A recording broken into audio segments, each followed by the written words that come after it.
Hello student, देखिए आज आप लोग के सामने मैं 3D का एक नया टॉपिक नया लेक्चर लेकर आया हूं।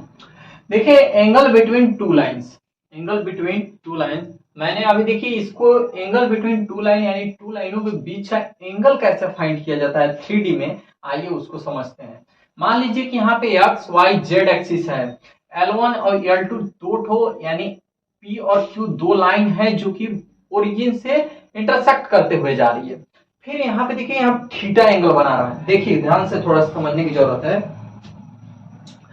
एक तो देखिए परपेंडिकुलर हो तो कैसे होता है, जब जीरो हो जाता है, थीटा का वैल्यू जीरो हो जाता है तब कैसे होता है वो तो हम लोग नेक्स्ट लेक्चर में पढ़ेंगे। लेकिन अभी जो हम लोग पढ़ते हैं यदि cos थीटा इक्वल टू, जब देखिए जब इस तरह से हो, यदि नॉर्मल फॉर्म में दिया हो तब हम कैसे करते हैं उसके लिए देखिए एक क्वेश्चन मैंने यहाँ पे लिया हूं और क्वेश्चन के माध्यम से आप लोगों को समझा रहा हूं। यहाँ पे देखिए ये वेक्टर फॉर्म में दिया है, तब देखिए वेक्टर वाले फॉर्म में दिया है कि इस फार्मूले को आप लगाइएगा और आराम से आप दो लाइंस के बीच 3D में एंगल को आप फाइंड कर सकते हैं। जैसे सपोज कीजिए ये आपका दिया है, यानी cos थीटा इक्वल टू फार्मूला क्या होता है, cos थीटा equal to vector b1 plus vector b2 by b1 plus b2, ये आपका है। थोड़ा सा ध्यान दीजिएगा, यहाँ पे आपका b1 क्या है भाई, b1 equal to I cap 2j cap और 2k कैप दिया है। और b2 आपका क्या है, b2 बताइए, b2 है 3i cap plus 2j cap plus 6k cap. यहाँ पे एक चीज और आप फाइंड कर लो, b1 यानी मॉड ऑफ b1 क्या होगा, यानी इसका मैग्नीट्यूड क्या होगा, ये तो क्या होगा बताइए, 1 का स्क्वायर फिर 1 होगा और 2 का 4, 2 2 जा 4, 8 और यानी रूट में 9 यानी क्या आ जाएगा 3 आ रहा है। अब देखिए इसको b2 यानी b2 फाइंड कर लीजिए। जब b2 आप फाइंड करोगे तो 3 का स्क्वायर बताइए क्या होगा, 9 प्लस 4 प्लस 36।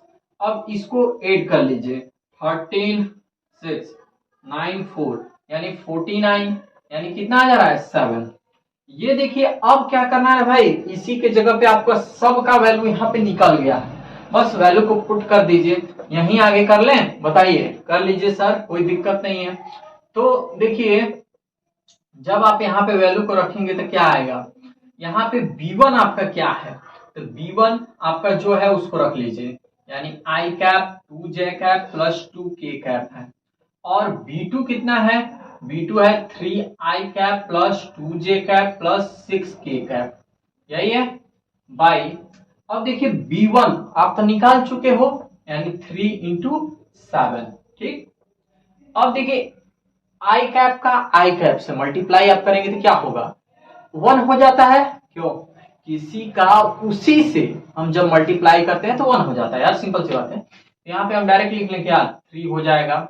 और जब आप इसका करेंगे प्लस 2 2 जा 4 और प्लस 6 2 जा 12 बाई 21 यानी 16 और 19 बाई 21 आ जाता है।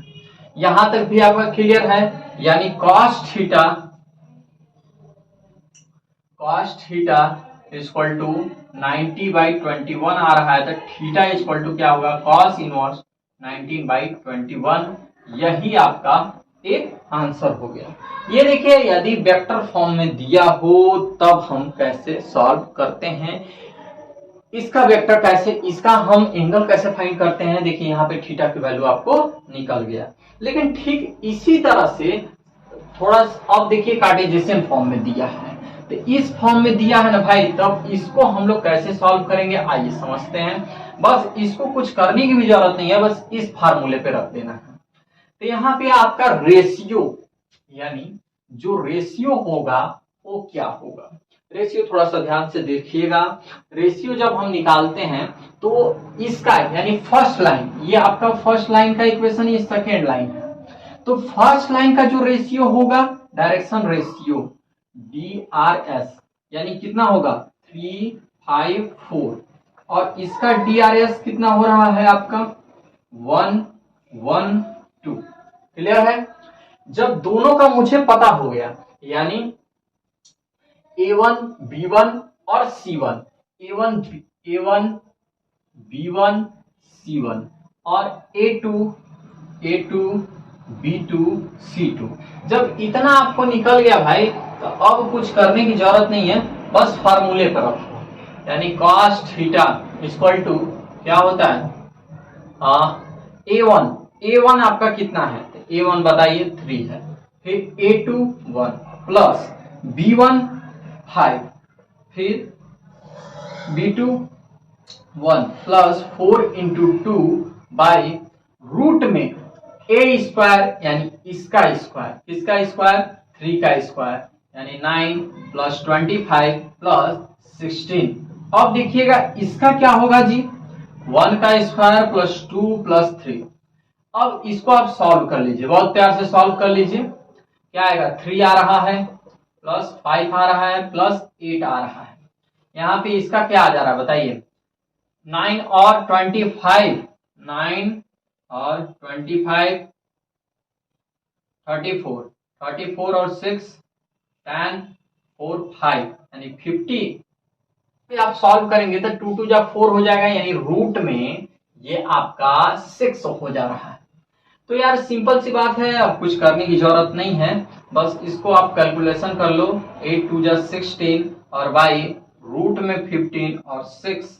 और फिर यदि इसको सॉल्व करना चाहते हो तो बहुत प्यार से कर सकते हो, इसका अंडर रूट यानी 15 का अंडर रूट कितना होगा फाइंड करो, 2 2 जा 4 यानी 2 2 जा 4 2 5 जा 10 5 1 जा 5 5 1 जा 5 यानी 5 5 जा 5 सही है, और फिर 2 यानी हम, और जब आप 6 का करेंगे तो 6 का कितना हो जाए 2, यानी रूट में ही आ रहा है, यानी 16 बाई आपका 2 under root 2 into 5 into 5 into 2 into 3, ये आपका रूट में आ गया है।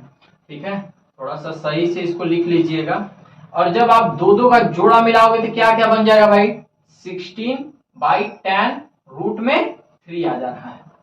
ये cos थीटा का वैल्यू हो गया, किसका वैल्यू आ रहा है, cos थीटा। जब इतना आ गया तो इतना भी आप लिख सकते हैं, कोई दिक्कत नहीं है। यदि और आप इसको सॉल्व करना चाहते हैं तो और कर लीजिए, और सॉल्व करना चाहते हैं बोलिए, तो और करने का मन है तो और कर लीजिए। देखिए जब cos थीटा इक्वल टू आपका है 16 बाई 10 अंडर रूट 3, क्या हम इसको काट सकते हैं, तो 2 8 जा 16 2 5 जा 3 और 2 5 जा 10, क्लियर है।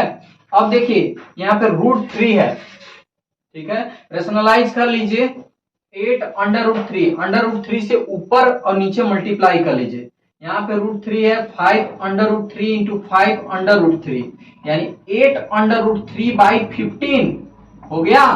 यानी थीटा की वैल्यू क्या आ जाएगी भाई, थीटा आ जाएगा आपका 8 अंडर रूट 3 और cos इनवर्स क्या होगा, cos inverse x under root 3 यानी थीटा आपका ये आ गया। अब देखिए सेकेंड लेक्चर में मैं इसका जब परपेंडिकुलर हो और थीटा इक्वल टू 0 हो तब कैसे हम लोग सॉल्व करते हैं उसको देखेंगे।